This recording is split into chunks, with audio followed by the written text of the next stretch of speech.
Hi guys, and welcome back to my channel. The case that I'm going to be looking into today, well, it's actually 3 cases of 3 missing boys that people do actually believe is linked. The boys' names are Kevin Hicks, Rhys Collins and Lee Boxell.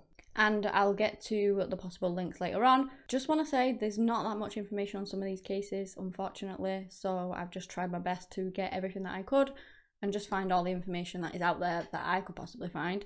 If I've missed anything or there's any more that I couldn't find, please, don't hesitate to let me know about it, because again, I just tried really hard to find everything that I could. This case was suggested by CD, so thank you for that. I appreciate any suggestions you have, and if you have any more, obviously just let me know and I'll look into them for you.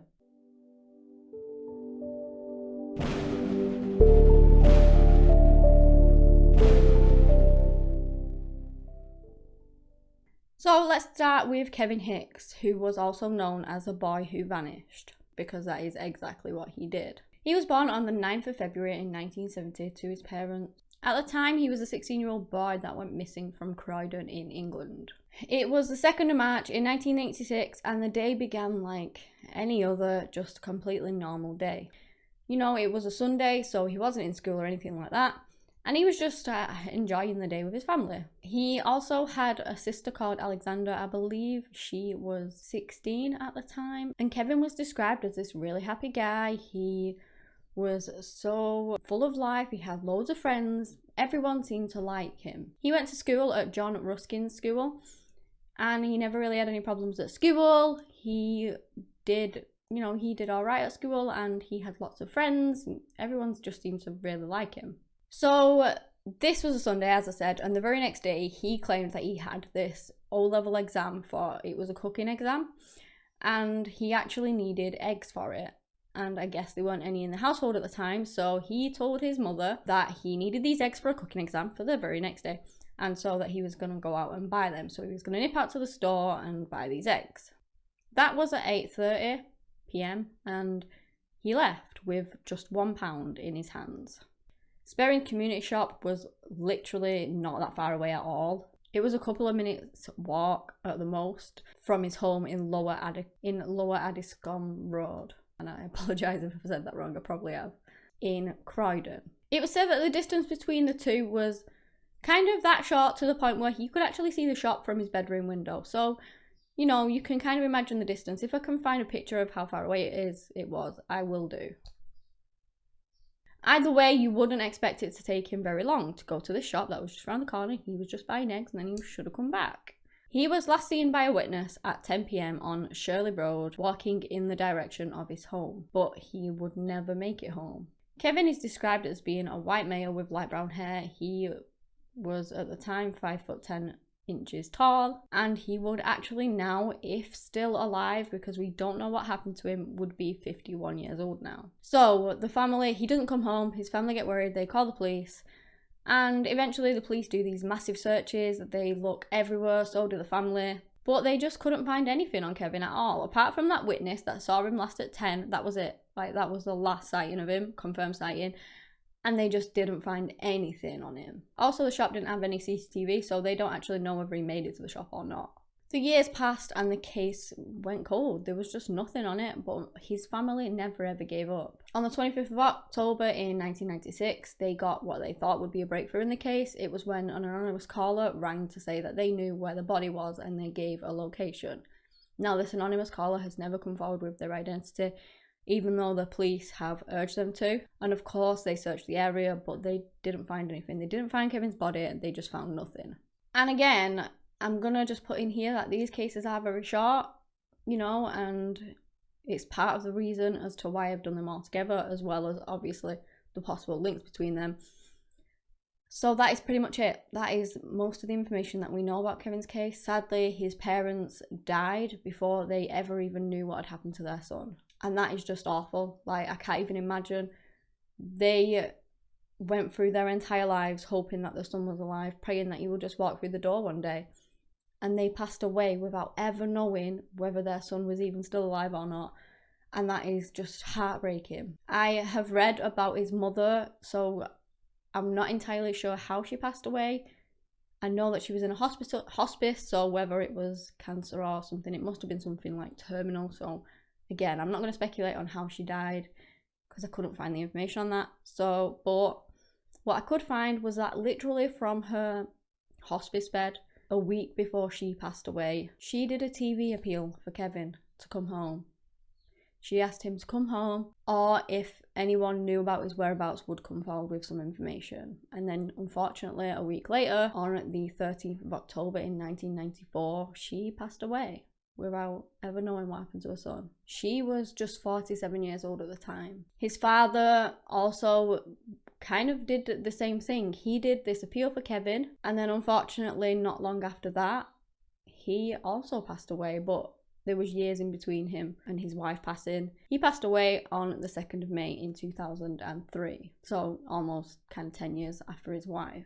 Once more, he never gave up on looking for his son, and it's just completely heartbreaking. So despite so many police investigations and leads and things that they, chased up on, Kevin's body has never been found, and the police say that there is, no evidence that he is still alive. It is widely believed that Kevin actually met somebody that night, so maybe he did need the eggs, but he used that possibly as a ruse to go and meet this person, and then they, I don't know, kidnapped him, murdered him, who knows. It's thought most likely that they did murder him and then obviously disposed of his body. But again, to this day, it's unknown what happened to him. There's a big wide theory about somebody actually grooming him, that they groomed him and then they lured him out that night, and then he went missing. I did read somewhere that there's something backing this theory up, because he apparently received these expensive gifts for a while before he went missing, and he hid them from his family, like as if somebody who was possibly grooming him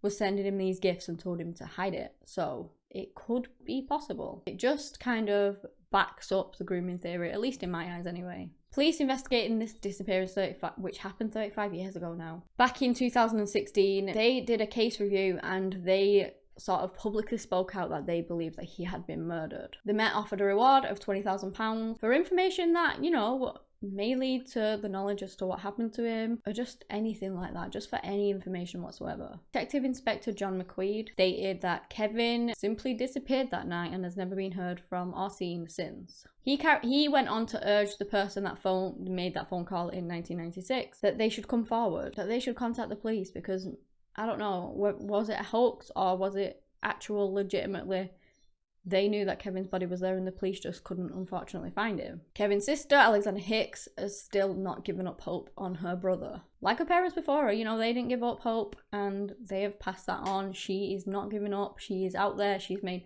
Facebook pages. She's made appeals. You can go and check it out, because I've been on the Facebook page, and it's just heart-wrenching to read the stuff on there, because she just wants her brother back. She misses him, and she had him for 15 years, but she's also not had him now for 35 years, and it's just awful. She's also spoken to the news and things like that. She just wants to get the word of her brother's missing out. I think she believes that he's alive, and that if you get the word out, maybe one day he will come home. She just wants to finally bring him home after all this time. She also said, if something has happened to you, I need to lay you to rest with mum and dad. I just need answers. I have a massive empty hole in my heart. It's from missing you, the not knowing. At her mother's funeral, Alexander said that her and her dad just began counting the bunches of flowers there, and they actually had one extra, and they liked to believe that that was from Kevin. If anyone has seen Kevin, they can contact missing people confidentially by calling or texting 116-000 or by emailing 116-000@missingpeople.org.uk, or they can call police on 101. So please, if you do have any information on Kevin or anything, please just let his sister know, his family know. They have been so desperate for all these years. Don't let his sister share the same fate as his parents, like passing away without knowing what happened to him. I know she's a lot younger than they were, but it's just really, really sad that they just didn't find out what happened to the son. It's awful.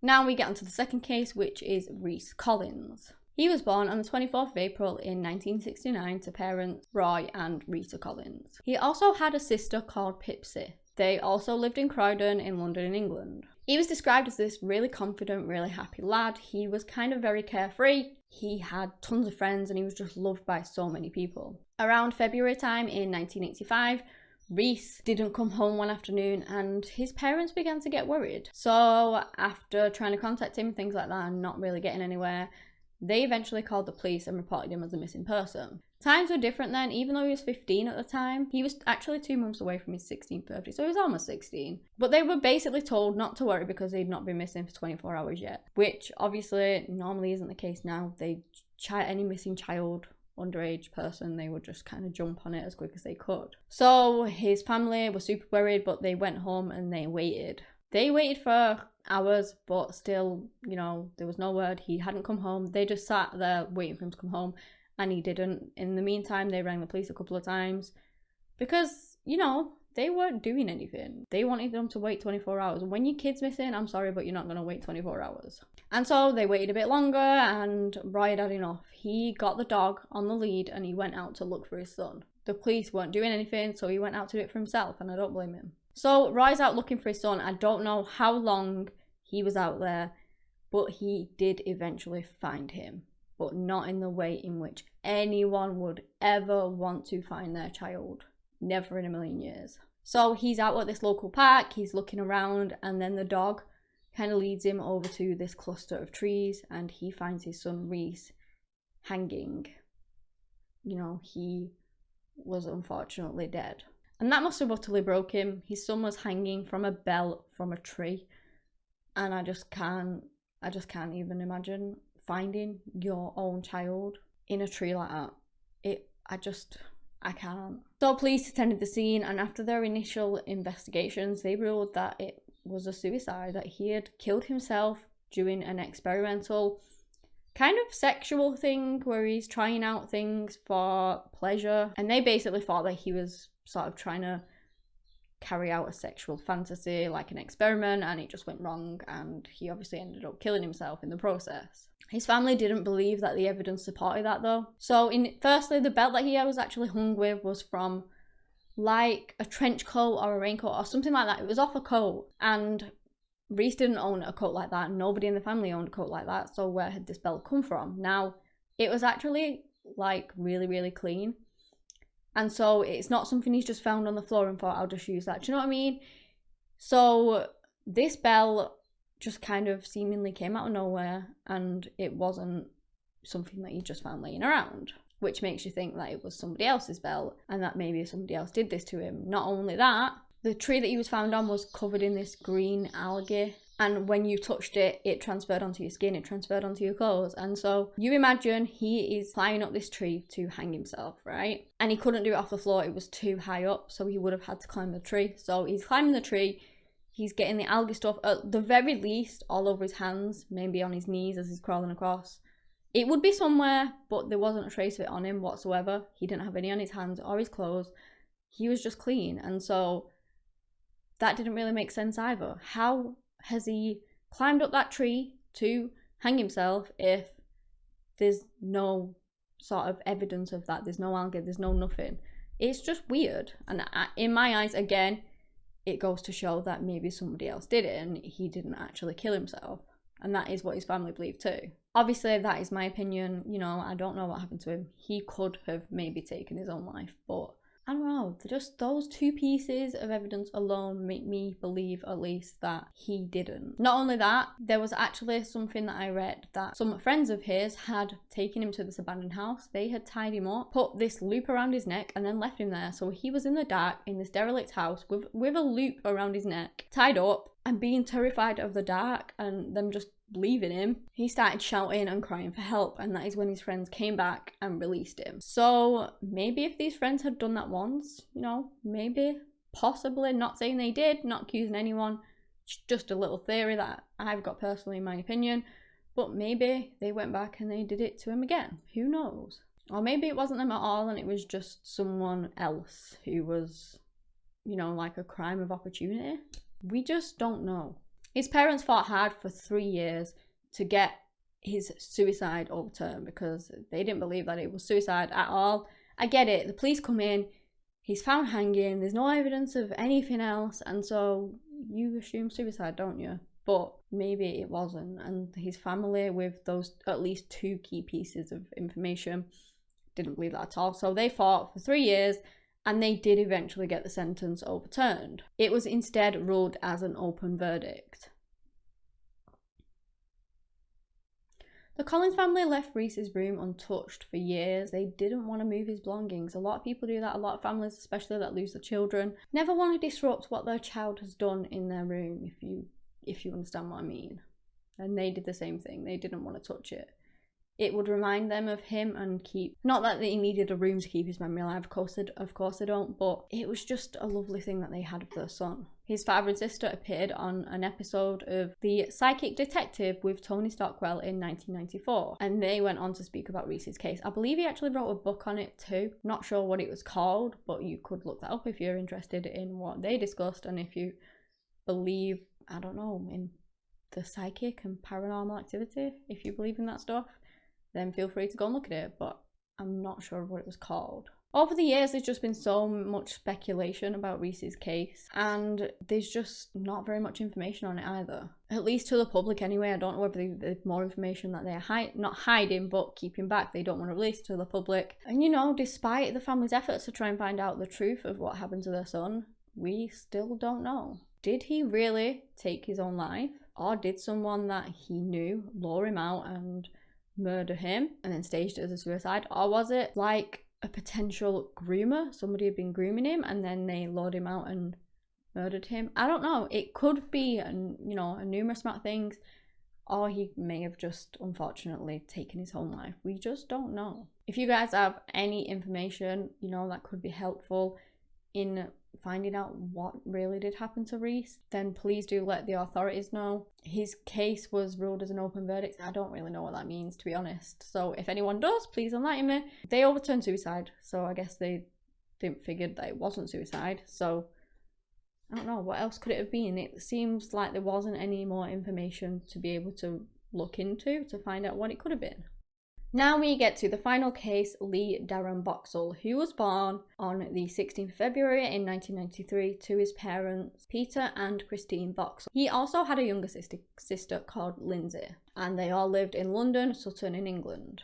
There's a little bit more information out there about Lee. I guess this is sort of the one with the most information out there on it, so this little segment is probably going to be a bit longer than the others. But Lee was described as this responsible young guy. He was really kind and very compassionate and considerate. He always worked really hard at school and never got into any trouble or anything like that in school. He absolutely loved football, with his favourite team being Sutton United. He loved music and he would always ring up the radio stations to try and enter competitions. And his father said that he was quite a sensitive boy, he was very well behaved, but that he was too trusting and that he wasn't really a streetwise kid. On the morning of the 10th of September in 1988, Lee left his home to meet his friend Russell at 11 AM at nearby Sutton. He told his parents that he was going out to watch a match, which was something that he pretty much did every Saturday. Again, he loved football.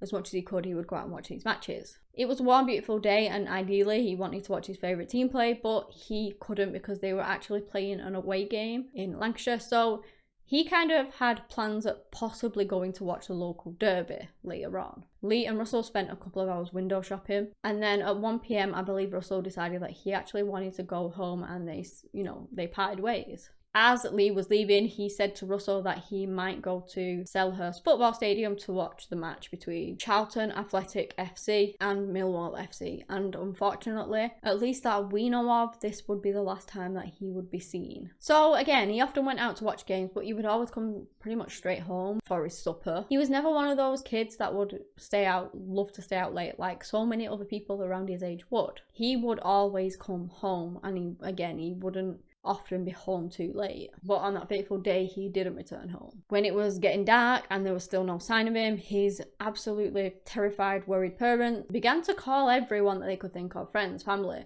to see whether Lee was there, whether they knew where he was or they knew anything, because he hadn't come home yet.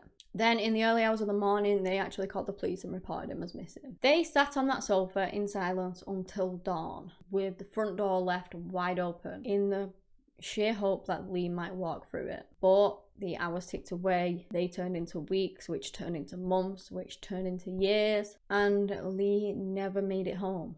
At the time of his disappearance, Lee was described as being 5'5", slim build with light brown hair, and he was wearing black jeans, a white Flintstones t-shirt, and brown suede shoes. Police carried out thorough investigations again. They did countless appeals for information. But despite all of that, despite everything that they did, despite everything his family did and the community, there have been no further sightings of Lee since his disappearance. Investigators scoured through hours of CCTV at the stadium, and they never once picked up Lee in any of it. So it's not really known properly whether he made it to the stadium, but surely he would have been picked up on the CCTV, and on that basis, I believe that they think he never actually made it to the football game. They also appealed for any witnesses to come forward that may have seen him at any football stadium, or may have seen him on the journey there, may have seen him anywhere, but nobody. Well, people did come forward, but it was never actually confirmed to be Lee. There were also extensive appeals on both Crime Watch and at Selhurst Park and other football stadiums. But still, it didn't lead to any new confirmed sightings of Lee at any of these football clubs or anywhere in the surrounding areas. One witness did come forward to say that he'd spotted Lee outside Tesco on Sutton High Street at 2:20 p.m. Again, this was never actually confirmed to be Lee. But if that was him, then even though it's already thought that he didn't make it to the game, he wouldn't have made it to the 3 p.m. kickoff. If he was there at 2:20 p.m, he definitely wouldn't have made it. The Boxell family household today preserves Lee's memory. His photographs line the walls. His room was exactly the same as it was, again, like the other parents did, for so many years, with his Cheam High School blazer hanging up in the wardrobe. His mother stated that she would always keep his uniform, and how people don't really realise that these things could happen to them, can happen to anyone. She went on to say that we all think that something like this will never happen to us, but it does. These families in these cases are just left in utter turmoil, not knowing what happened to the child, or even if they are still alive or not. Well, obviously Rhys, they know, he unfortunately died, but they don't really know what happened to him because they don't believe it was suicide. Some of them will unfortunately pass away before they even find out what happened to their children. Again, Kevin's parents already have, and they didn't know what happened to their son. Rhys's parents worry that now that they are in their 70s, that they may die before they find out what happened to Rhys, and it's just torture for them. Sorry, I went a bit off there onto the other cases. Back to Lee's case, it's only in the recent few years that his family, his parents have actually started allowing their grandchildren to put a few toys in his room.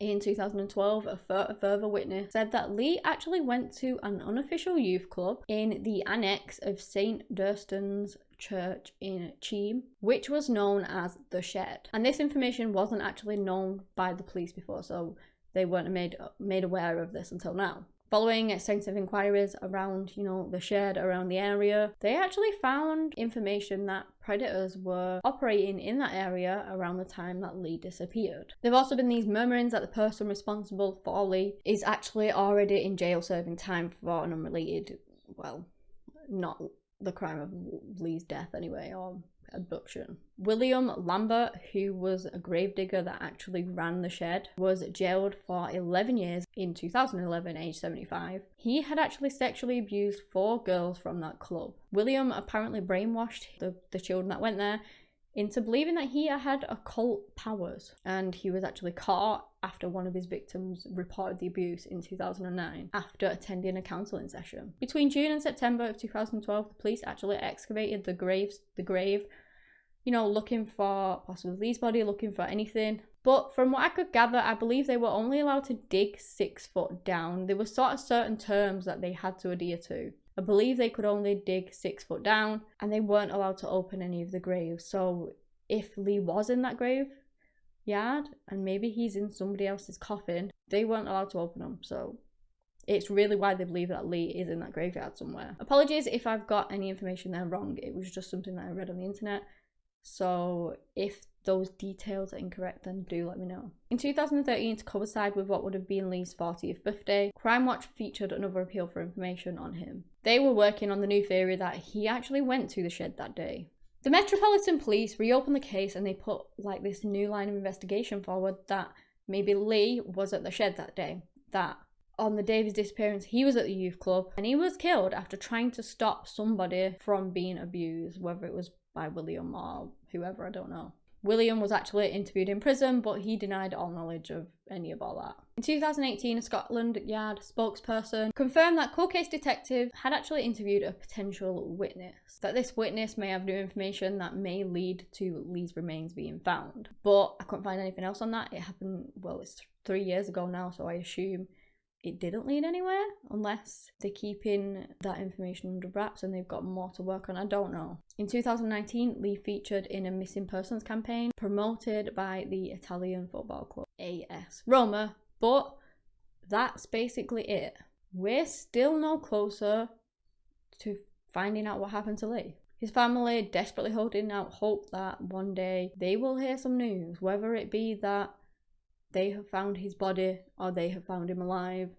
Either way, they will know finally what happened to their son, and if it is a body, can lay him to rest. If he's still alive, bring him home. Lee would be 48 years old now. And again, if you have any information, please contact the relevant authorities. Please just let this grieving family know what happened to their son, because it's been so many years now and they just still don't have a clue. According to Home Office figures, 140,000 people, young people, go missing in Britain every year, which is just horrific. That number is so big, and these cases just really, really are heartbreaking. The families are left behind just not knowing what happened to their child, and it must be unbearable. But yeah, that is all the facts that we have on these 3 cases. As I said, unfortunately, there is not a lot of information out there on them, and let me just note that there is a lot of speculation going around that these 3 are actually linked. It should be noted that Addiscombe is 7.8 miles, I believe, away from Cheam, which isn't super close, but it's also not super far away for some sort of organised group, like some sort of ring to be working in. All the boys were of similar age, and from what I could gather, Kevin and Rhys lived really close together in the area of Croydon. I don't know how close exactly, but pretty damn close. So could Kevin Hicks, Rhys Collins and Lee Boxell have potentially met the same fate? There are theories out there that the same person was involved in the boys' cases, that again there was plenty of evidence at the time to suggest that there was these huge grooming rings going around the area, around the London area at the time that they went missing. Not that, you know, necessarily it was William Lambert, because maybe it wasn't, but that it was some other unknown person. Maybe there is a front, like I've read about a football club front where, again, like the shed, it's put up as a front to lure people in, to get people to trust them, and then, you know, they do horrendous things to them. So maybe that's what happened to them. Maybe they were lured in by some person in a grooming ring, and then they either, I don't know, was put into human trafficking or ended up losing their lives as a result. There's also some speculation around gangs and drugs being involved in, you know, these boys' cases too. What do you guys think though? Do you guys think that these cases could possibly be linked? That they were all taken as part of this massive grooming ring? Obviously Rhys wasn't like taken, I say that, but he might have been taken. They did whatever they wanted to, and then they unfortunately ended his life. That could have happened with the other 2 as well. You know, they could have taken them, and then there's no saying that they're still alive today. There's no saying that they were still alive the day after. Whoever took them could have also murdered them and just disposed of the body, and unfortunately we just haven't found it yet. Just because we haven't found the bodies doesn't mean that they weren't murdered as well. And yes, they found Rhys's body pretty early, but his was staged to look like a suicide. And I'm going to say staged because I don't believe that with those 2 key pieces of evidence that he did kill himself. So in my opinion, it was a staged suicide and somebody murdered him. I found these possible links between these cases very interesting, and if anyone knows any more information that I haven't touched on that could link them together or anything like that, then please do let me know, because I've just tried my best to find everything I can on these 3 cases and the possible links that they have. But you know, I'm only one person and I might have missed some information, and if I have, please put it in so that anyone watching this will, you know, will have information if I have possibly missed any. These cases are so tragic. 2 sons just went missing off the face of the planet and nobody knows anything more about it. Whether they're dead, alive, nobody knows. Another was found by his own father and everyone thought it was suicide. Which, again, to me at least, I don't think it was at all. The families lost their children. Some of those parents have since passed away without ever knowing what happened to their child. And again, please let me stress, if anybody knows anything about these cases, please come forward. Let's try and at least ease these families' suffering by letting them know what happened to their children, to their brother, to their beloved family member. But yeah, that is the end of the case. If you guys have enjoyed this video, give me a big thumbs up and subscribe to my channel for similar content. Anyway guys, that's all I have today on the cases of Kevin Hicks, Rhys Collins and Lee Boxell. Thank you so much for watching and until next time, bye.